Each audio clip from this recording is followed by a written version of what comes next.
Xan, thanks so much for taking the time today. Mark, thanks for having me on. Always good to talk with you. It's a pleasure. Fantastic. Well, listen, I think it's a perfect time of year to be talking baseball, that's for sure, with the playoffs going on right now. And before we dive into talking baseball and training and your training philosophy, can you give listeners a little bit of background about how you got into baseball and what you're up to these days? Yeah, sure. Well, and you're absolutely right. October is postseason baseball. There's nothing like it. I'm a big college baseball fan as well. So about twice a year I get postseason baseball and don't enjoy anything more than watching guys play with a lot of passion on TV. But yeah, I grew up in Madison, Mississippi. Grew up like a lot of kids playing multiple sports, baseball, basketball, football. But baseball kind of always had a grip on my heart. It was closest to me. As I grew a little bit older, I kind of started to narrow down the other sports I played in order to focus on baseball, which is an interesting topic as well because that landscape has changed a lot. I was going to since say, I was in high circle school. back to that for sure. Yeah, we definitely can. It's something I like to talk about and I'm pretty passionate about. So, but yeah, that's changed a lot. But I grew up, like I said, in Mississippi, played multiple sports, then started to narrow it down. I had a knee injury my junior year in high school, tore my ACL. And being a catcher, I had to wear one of those giant Don Joy knee braces, so that turned off a lot of scouts and a lot of recruiters. Yeah, for sure. But I ended up going to a junior college and playing 2 years at Holmes Community College. Then I played at Ole Miss in the Southeastern Conference. Then I was fortunate to play a couple years in the minor leagues with the Braves. And that's when I started my coaching career, which I like to say I'm a lot better coach than I ever was a player. I coached about 10 years in college. Nice. Now I work with Team USA. So I've worked with some different age groups all the way up from 14 to college guys and really enjoy representing our country and just working with some of the most talented guys around. So that's how I'm spending most of my time now. Yeah, I definitely want to come back to obviously all your work with Team USA Baseball, but maybe before we jump in, can you tell folks a little bit about your training philosophy with athletes and baseball players? That's another topic that's really changed a lot. Really in the past couple of years, it seems like things have come on very fast. And before we got on this telephone call, I was thinking about it. I think it really started with, kind of the Moneyball era. Baseball for the longest time has just been the good old boys club. You do what you do because, your coach was taught to do it that way, and he was taught to do it that way by somebody who did it 30 years before him. And so there wasn't a whole lot of innovation, really, I'd say, in probably till the mid to early 2000s when Moneyball came out and people started to think differently about, signing players. But I think that really filtered over into player development as well. Even from just stretching routines, what guys do before practice and game has changed a lot. And then in the weight room, things have changed tremendously over the past couple of years. So things now are much, much different than when I played not too long ago, but things are moving fast. And that's one of the reasons I read your book, Peak, and it really hit home with me on a lot of points. You talk about being just a healthy individual and being a well-rounded athlete first. That's one of the things I definitely believe in. I think baseball players, in order to be the best baseball player, you need to be a good athlete. So I like guys that are strong and athletic and are able to generate force quickly. And overall, just have a lot of very good athletic attributes. Yeah, it's interesting what you say around, obviously training has changed so much in the last decade or more. I remember playing, I played a lot of baseball growing up, and I remember seeing Roger Clemens doing the Smith machine with what looked like a 90-90 kind of setup, almost like he was doing a wall squat, and, that was training back then. Can you talk to us a little bit about the things that you've seen change since you were playing and then obviously into coaching? What are some of the big things that have changed in a positive way, and maybe a few things that are, potentially some pitfalls to look out for? Sure. I think one of the places to start would be where any player would start as soon as you get to the field. Whether you're at basketball practice, football practice, baseball practice, as soon as you arrive, you're going to try to get your body prepared and ready to play, which usually starts with some sort of stretching. Nowadays, it's very well documented that, a dynamic stretching routine seems to prepare athletes better for practice and game situations, and prevent injuries, where, in the not too distant past, even, 10 years ago, that was almost unheard of. People would just static stretch, bend down, touch your toes for 10 seconds, and then put your right arm across your chest for 10 seconds, then move on. And you saw that from the little leagues to the high schools. So I remember going and watching Major League Baseball games, and that's what Major League Baseball players did. And, you just think if it's good enough for them, it must be good enough for us. For sure. So, obviously a lot of research and studies have come out that support the dynamic stretching routines. But I think that's one of the areas it's just very easy to see and very easy to notice. Now, if you go to any baseball game, whether it be high school or college or professional, you're going to see guys getting ready to play or prepare themselves, for performance in a completely different manner. They're going to go through a dynamic stretching routine. A lot of them have, hip or ankle mobility circuits they're going to go through. Arm care routines are much more dynamic now than they used to be. I think Nolan Ryan used to throw a football some, and that was completely thinking outside the box. Yeah, definitely. So to have bands and to have tubing and all sorts of different modalities that guys can use to strengthen different parts of the body is really a new thing, and I think it's definitely a move in the right direction. 100%, and we obviously see pitchers throwing faster than ever before and more home runs, and I think this year they set a record for home runs as well. So the ball's leaving the park, powerful, strong guys. But we also see a lot of injuries, and so is that just the result, do you think, of the size and strength and power of some of the players, or are there things that we're potentially missing out on in this athlete development process? A couple of interesting things there, and you're absolutely right. Pitchers are throwing harder now than they ever have before. When you or I were growing up and you watch a Major League Baseball game, there was nobody that threw 100 miles an hour. There might be one guy in all of the big leagues, and now it seems like every team has a guy or sometimes multiple guys that are capable of throwing 100. It's scary, isn't it? It really is. It's crazy to think how really rapidly guys' velocities have advanced. And then again, you just look at baseball cards. Look at baseball cards from the 80s and 90s, and look at baseball cards from guys today. These guys are just more athletic. And I think there's a lot of different things that kind of go into that. I think nutrition plays a big role. I think the strength training plays a big role. I think a lot of it boils down to the money that's involved. Where not too many years ago, you could make a good living being a professional athlete, where now you can make a tremendous amount of wealth being a professional athlete. So people put a lot more emphasis on it. It seems like every professional athlete now really has a team around them that is outside of the organization. They're going to have a nutritionist they go to. They're going to have a strength and conditioning coach they talk to in the off season. Mm-hmm. They're going to have different doctors and chiropractors and massage therapists. And it's really interesting. But guys are absolutely more athletic and bigger and stronger now than ever. And you're absolutely right. I do think that leads to some injuries, just because guys are asking their bodies to do things that we haven't asked them to do before. Yeah, and Dan, what's your take on, obviously we need off-season training, and it used to be that, players just were doing nothing in the off-season, and so they needed to get some lifting and some training in to be able to hit the ground running a little bit during spring training, or I guess if you go back far enough, spring training, they didn't do anything until spring training, but now athletes are doing so much 12 months of the year. Have we reached, the top of the bell curve here in terms of how much we're giving athletes? Like, should there be more prescribed rest, or where's that balance in your mind to be able to increase some of this resilience and reduce injuries? I definitely think you're right. I think you hit the nail on the head with that. I think we're near the top of the bell curve with that. Like I said, not too many years ago, I was in professional baseball in the early to mid 2000s, and I remember getting ready for spring training. Just hitting in the cage. You start your swing, you try to get honed in, especially for a guy who, like me, was a mediocre player at best. I wanted to make sure I was ready when I showed up.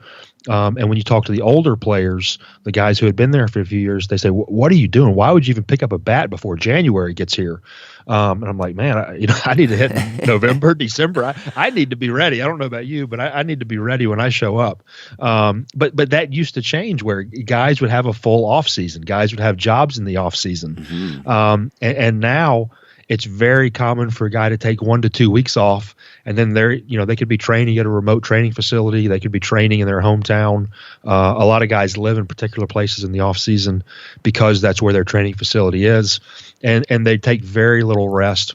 And obviously certain guys do it probably more intelligently than others. But I'm a huge fan of rest and recovery and letting the body heal.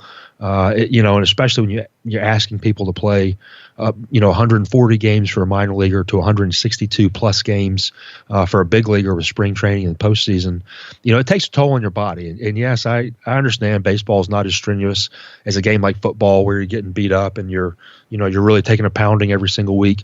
But just the amount of time you're spending on the field absolutely wears you down, and guys need a break. And the crazy thing is it's filtered from professional baseball all the way down into amateur baseball, which again could be an entire conversation all by itself, where now you're seeing guys that are as young as middle school, 13, 14 years old.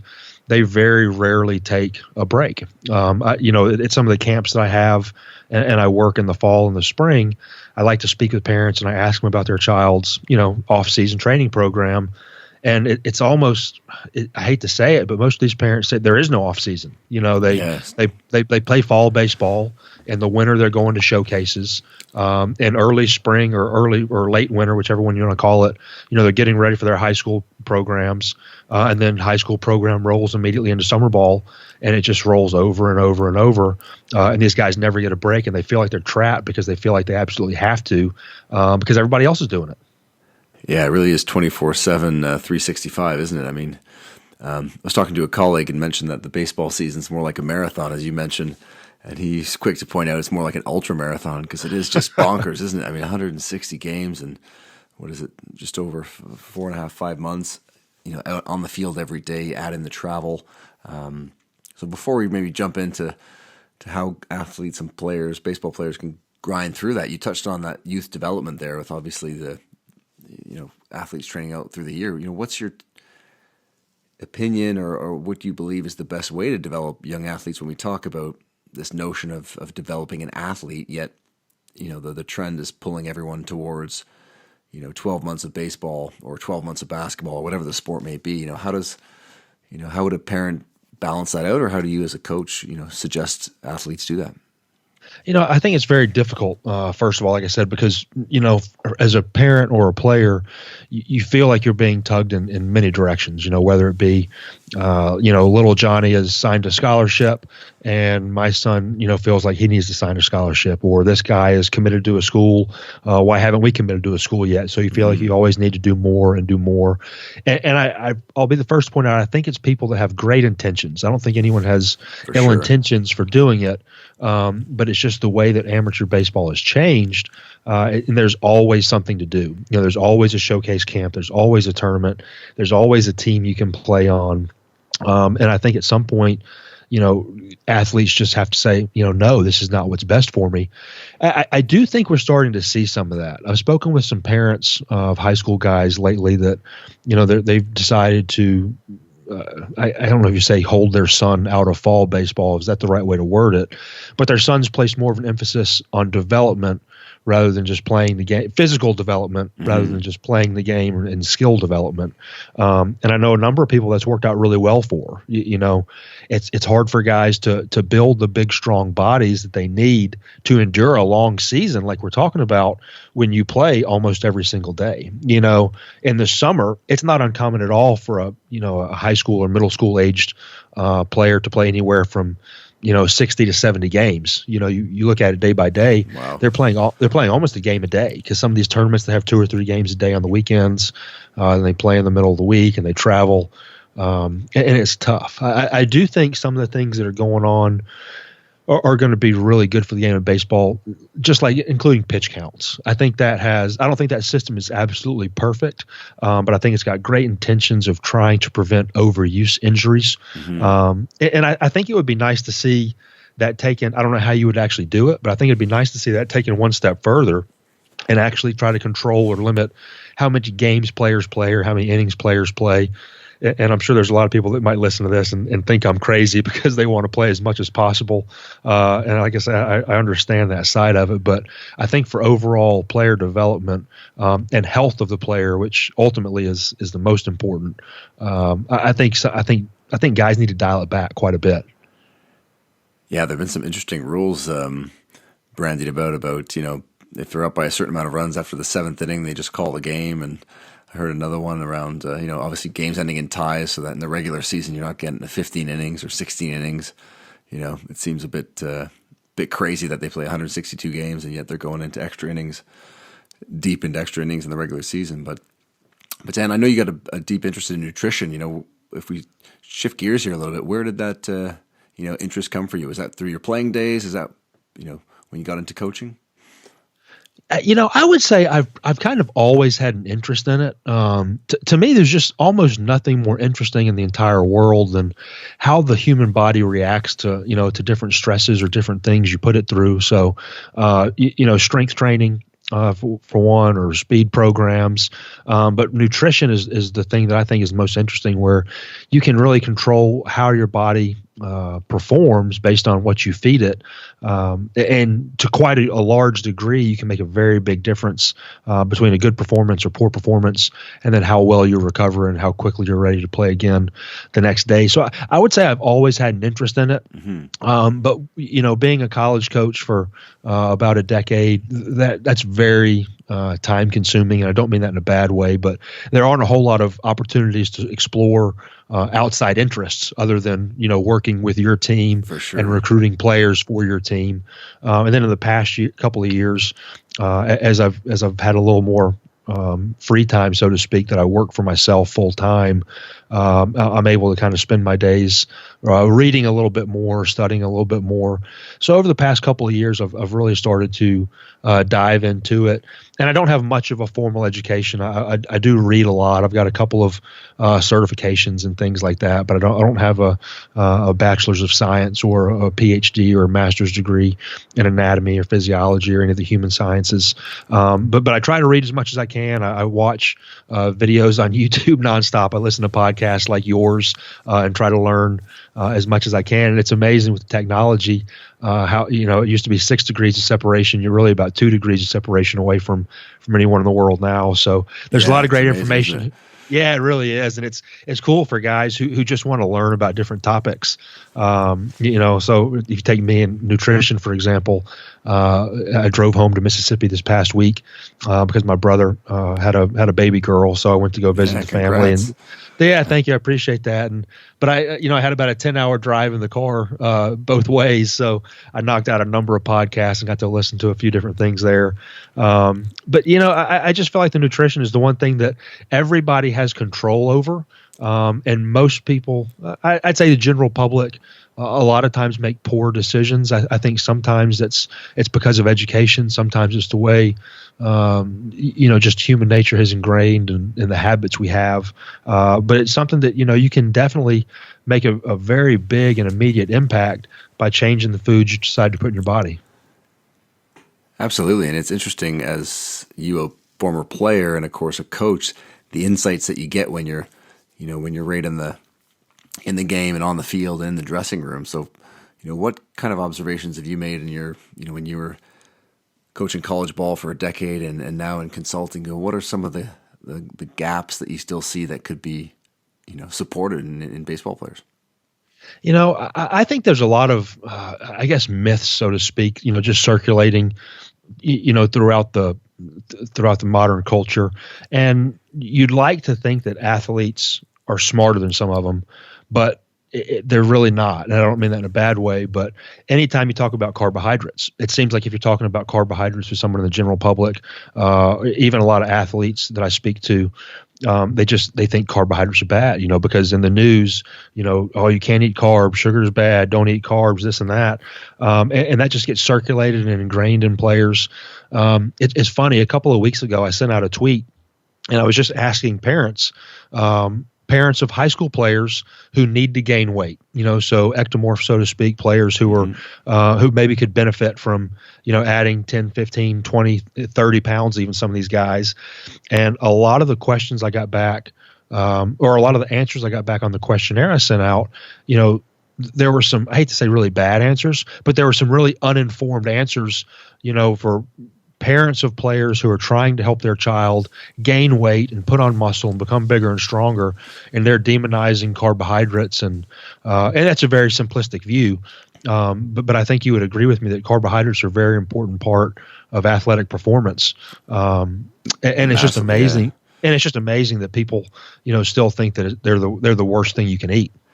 It's tricky for folks, isn't it, to sort of separate those two worlds. Like, in the general population, people tend to obviously consume too much processed food. Most of that processed food's, simple carbohydrates and quote unquote bad carbohydrates. And so you can sort of see how they get that messaging from one side, but it's amazing how as humans, we just sort of then forget about context and just assign that same thing to other, individuals and in particular athletes. And so it is a different animal altogether. And as you mentioned, I'm always amazed, even at the highest level, oftentimes when we talk about carbs and even professional athletes, one of the first things out of the athlete's mouth is this going to make me fatter? It's like, okay, there's still a lot of misinformation and education we got to do here, because it's like, you're running a pretty big caloric deficit here. I think this is actually going to help you out in a big way. So totally agree on that front. And it's interesting to see, from young athletes to professionals, that there's some similarities in some of the things they need to do. And then there's obviously differences from, high school and collegiate athletes in terms of just getting enough fuel in, and then to the pro levels. But you've obviously done, been working at USA Baseball. Before I pick your brain on a few areas there, maybe you can tell listeners a bit about, your role and what you guys have been up to this past summer. Yeah, sure. So I've had a couple of different roles. I think this past year was my, I believe, fourth summer with them. And I've worked with players as young as the 14U and 15U development programs. This past summer, I was with the collegiate national team, which is quite an honor. I was around a lot of very, very talented baseball players. We had to cut guys that, didn't end up making the final roster, who are going to go on to have excellent professional careers and going to be high draft picks. So just watch, being around the group of guys like that who are ultra talented and ultra driven was a lot of fun. We played a couple of teams at home in the States. We played Cuba for a series. We won that series. We went to Taiwan, played a series against them, won the series there. And then we lost a series to Japan, which is a very, very talented team.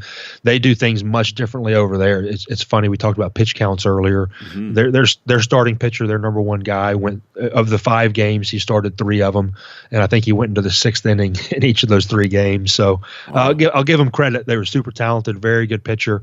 Anytime you see a team's number one pitcher 3 games out of 5, it's hard to beat them. Sure. But they have a different culture, and those guys bounce back, and they're expected to throw much more than the guys in the States are. So that was something interesting I saw. But yeah, a really cool experience. Like I say, I'm always fortunate to work with them, and I'll continue to work with USA Baseball for as long as they have me. That's really interesting around the comparisons with USA and Japan. Anything else when obviously baseball in Japan's massive. I remember going to a game, maybe 20 years ago now in Tokyo, and it was full house, and it was just rocking. And so they love their baseball over there. Are there other things that you picked up on in terms of how they develop athletes or baseball players over there that's a little bit different than over in North America? I think over there they are very skill oriented, where in the States a lot of recruiting revolves around, what you call the look test. Does the guy pass the look test? You see big physical players that continue to move up the ladder and do really well. For example, our team this summer, the collegiate guys, we were enormous. When you always have a saying, the first guy off the bus. This is the guy that you want to walk off the bus first to intimidate the other team. For sure. We had a team full of those guys. The Japanese club, I want to say they had 1, maybe 2 players. I think it was 1, but I could be mistaken. A player over 200 pounds. So they were not. They were not near as physically intimidating, but they were very, very skilled. They played the game the right way. Smart baseball players. Again, you got to give them credit. They beat us, and they had a good club. But if you just look at the 2 different teams, the physicality of both were very different. Baseball is a fascinating game, isn't it, in that respect? Basketball or football, soccer, American football, you're obviously getting that contact, body to body, whereas in baseball it's not happening. There's all the it's like a one-on-one matchup, isn't it? Pitcher against hitter, and it sort of goes on through the lineup, and you string together the team in that manner. But it's a little bit of a different setup. So interesting to see that the differences between between the two sides there. And in terms of skill, are there certain aspects that they focus on more, do you think, than we do in North America? Because I know Canada has a very similar development process to USA. When you watch the games, you can definitely tell they place more of an emphasis on small ball, on bunting, on moving base runners, on stealing bases, where in the States, I think we have the reputation for, playing gorilla ball or long ball or whatever you want to call it, where maybe we sit back and wait for a 3-run homer, and those guys try to manufacture runs. So there are definitely some differences there. And they play their style very well. I thought we were pretty good. We had obviously some really talented players, and we played our style well. They played their style very well, and it was a good series. But they definitely came out on top this year. So hopefully we can get them back in the near future. But yeah, two different styles, and you can tell some differences in things they do. They like to play small and bunt and move base runners, where it seems like in the States we're a little more geared towards playing for big innings. For sure. And, whilst you're out there in terms of playing in Japan in these series, in-game nutrition strategies, any targeted supplementation strategies that you guys use it with Team USA in baseball, or perhaps, when you're consulting with clients? Yeah, that's a very interesting topic, and I was kind of hoping you would bring that up. So this summer, it's a little bit of a unique situation because, when we're traveling across the world, I think we had a 16-hour flight to get to Taiwan, and then we fly a few hours to Japan. We're limited on what we can take with us, simply from how much you can pack with you and take with you as a team. Absolutely. So a lot of what you have to do is get things over there, get water over there, you get your drinks over there. They would have sports drinks and provide those for us in the dugout. They'd have water for us in the dugout. It was very interesting as well. They'd actually have Coca-Colas in the dugout. Our players kind of laughed at that. I don't know who's drinking a Coke in the third inning, but they were there if you wanted it. So it was. I don't know if I would say it was perfectly ideal situations where if you're here in the States and you're at your home stadium, you can do things a little bit differently. One thing, and again, not to make excuses, one thing that was very noticeable though, the Asian culture is obviously much different than it is in the States. The food is much different. A lot of the younger players, I say younger players, college age guys, they didn't necessarily love the cuisine that we had, whether it be breakfast or team meals. Yep. So what a lot of these guys would do, there's a McDonald's on every corner over there, just like there is over here. So these guys would eat McDonald's because it's what they like. It's what they're used to. It's American food, as opposed to having, a salad and fish for breakfast. Yep. Like you'd get, in Japan. So where a lot of the guys didn't necessarily like the Taiwanese or the Japanese food, they'd go out and eat McDonald's, which again, I don't want the McDonald's lawyers coming after me, but not the most nutritious stuff there is. We got guys who are eating a lot of Big Macs and so on. So yeah. I would say that was a challenge. The nutrition while you're traveling is a challenge over there. So for a couple of reasons. Like I said, one, you just don't have access to some of the same foods and supplements you'd have over here. And then the stuff you do have access to, a lot of the guys were, I hate to say picky, but they didn't necessarily like it or didn't want it. They wanted something they were more comfortable with. So sometimes that left us with choices that were a little bit less than ideal. Yeah, it's often the case, isn't it, when you're traveling, that you're sort of picking the best of the worst options rather than having your gold standard choice of what you want to feed the players. And it's true that if players don't like the cuisine, I mean, it's interesting that you're either worried about lack of total energy getting in for the players. Are they going to be able to get enough fuel on board to be able to fuel performance and recovery? And of course, the flip side of it, like as you mentioned there, in terms of just nutrient density, all of a sudden we're eating more processed food. And just by proxy, we're not getting as many nutrients on board, and so things like immunity could start to struggle there. And Xan, when you're back, in the USA, is there, from just a day-to-day basis in terms of in-game nutrition or right before the game, maybe let's talk about something like caffeine. Is that, guys drinking coffees before games, taking supplemental caffeine, or maybe even some, caffeinated chewing gum at certain times in the game? Is that something that happens regularly, or is that more an individual thing?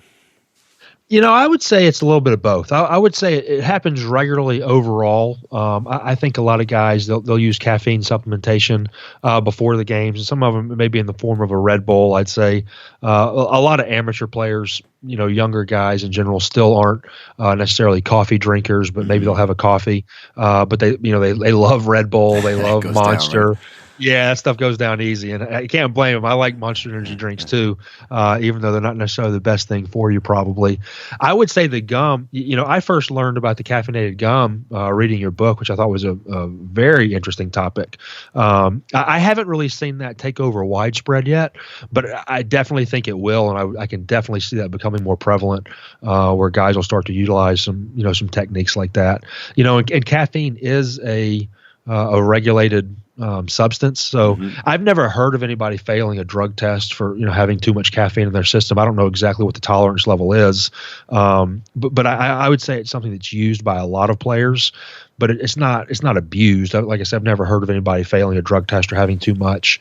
It's not like having greenies in the coffee from the 1980s. Yeah, it's funny. I had Ian Dunican, who's a researcher in Australia, on the show last year, and he was talking about the rugby teams over there, and him instructing the players to take one scoop. And of course, guys, rugby players, probably like American football players, if somebody tells you to take one scoop, then obviously 3 scoops is going to be way better than 1 scoop. And so, oh yeah, absolutely. So the caffeine level in some of these guys, they hadn't realized, getting up to 7, 8, 9, 10 milligrams per kg. So just these huge doses, and obviously struggling with sleep and things like that. But yeah, it's interesting, the caffeinated chewing gum. I mean, for guys, pinch hitters and relief pitchers, that's a really, potentially great spot for some players to be able to get a little boost and right before they're about to go on, rather than having to guess when they might be thrown in the game. Yeah, like I said, I can see that trend coming. I predict that'll start to be a lot more prevalent over the next few years. But I thought you really just mentioned, you made another comment that was very interesting. For these guys that do utilize caffeine, baseball games are, for the most part, always played at night. Now, don't get me wrong. Earlier in the season, you try to play in the middle of the day while it's warmer. And you have some day games, but for the most part, professional games, they're going to be played at 6 or 7 at night. You may have a day game on Sunday. In college, for the most part, on the weekends, you're going to play in the evenings, so you can get fans there. Want people to get off work and then come to the game. And you talk about having that amount of caffeine that late in the day absolutely affects guys' sleep. And when you talk about a college player, for example, they're going to have to wake up for 8 o'clock class the next day, no matter what time they go to bed. Whereas a professional player, as a professional player, your schedule has just completely shifted. I know when I was in the minor leagues, our game would be at 7. You get to the ballpark, usually, shortly after lunch. The game was over at 10. You'd have to wind down for a while.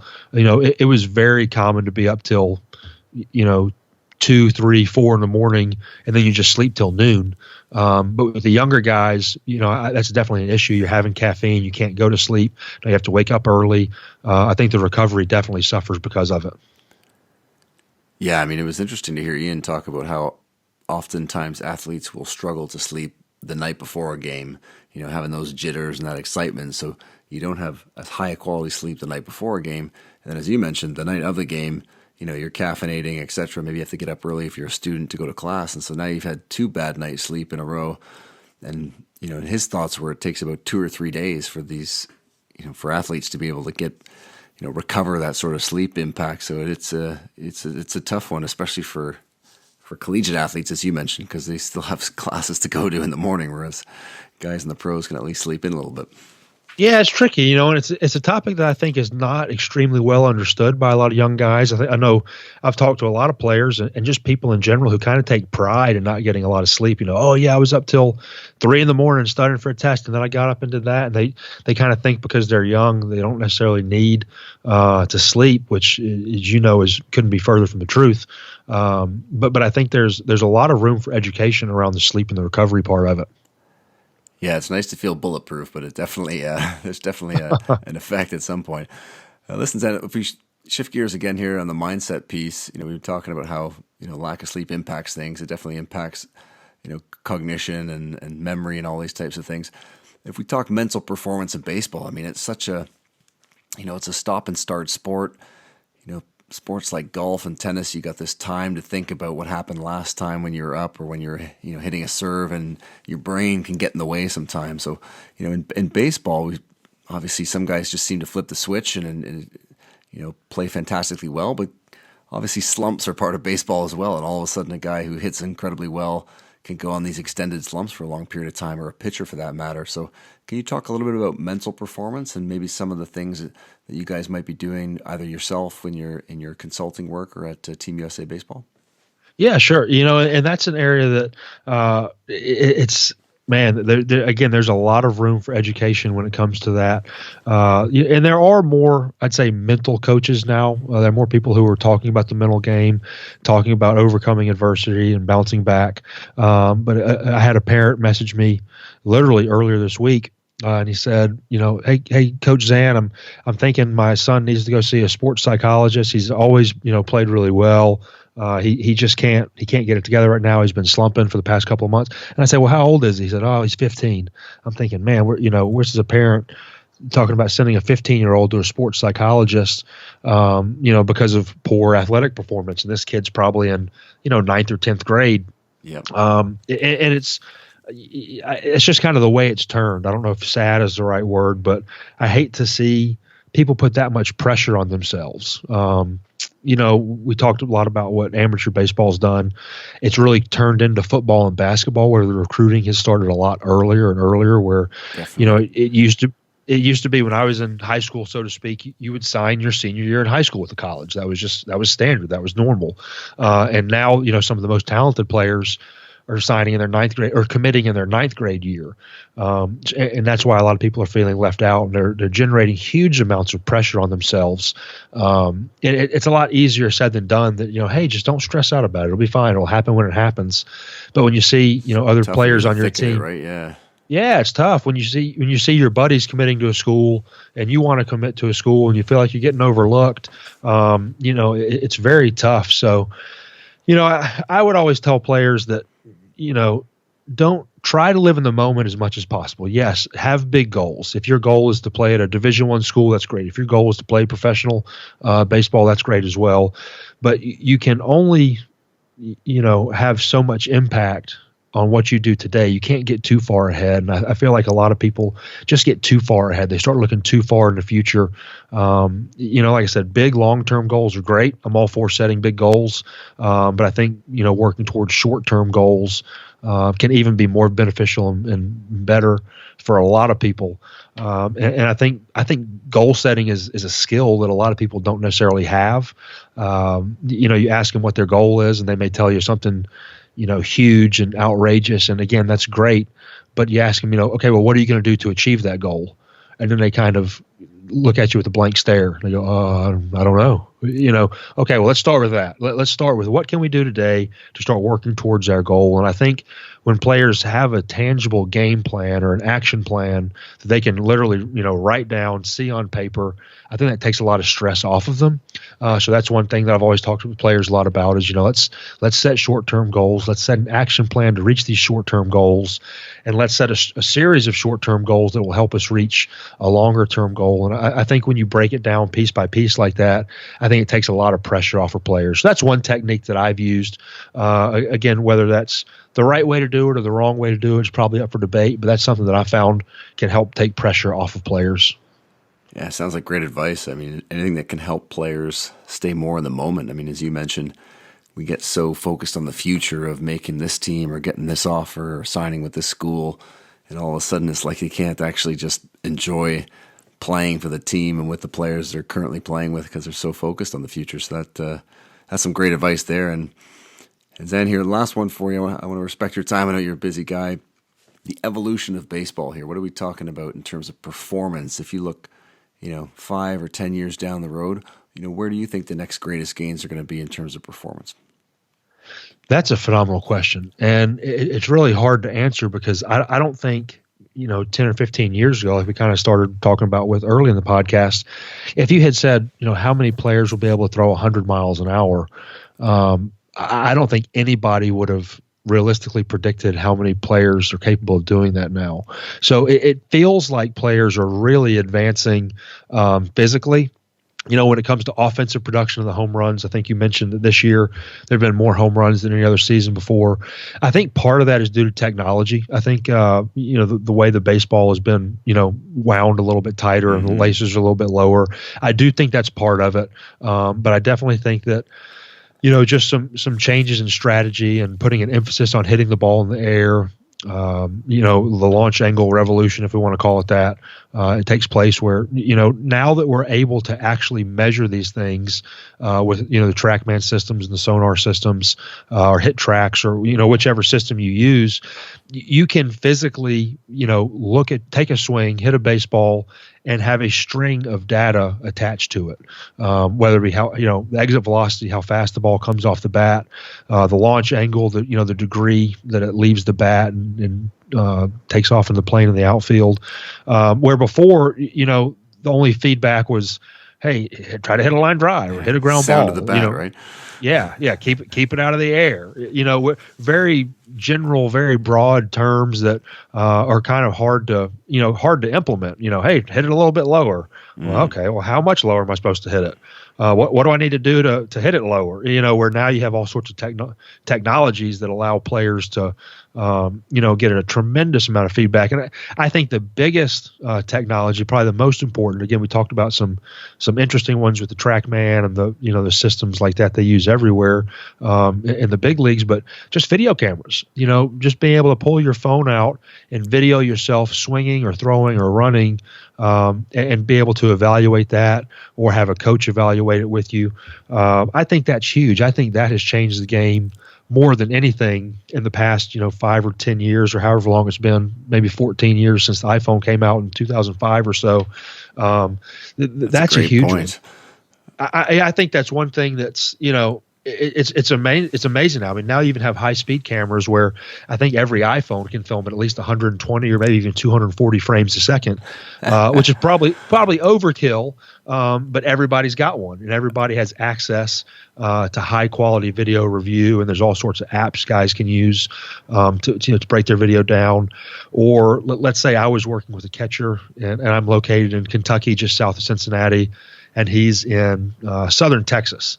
His dad can take a video, or he can take a video at practice, flip it right to me, and I can have an evaluation before the next inning takes place. So again, not that I would necessarily be giving instruction in between a game, but you can. That's how quickly the feedback loop happens now, which it used to be much, much slower. I think that's one thing that's sped up a lot. Wow, 20 years ago, it would have taken a week to do that.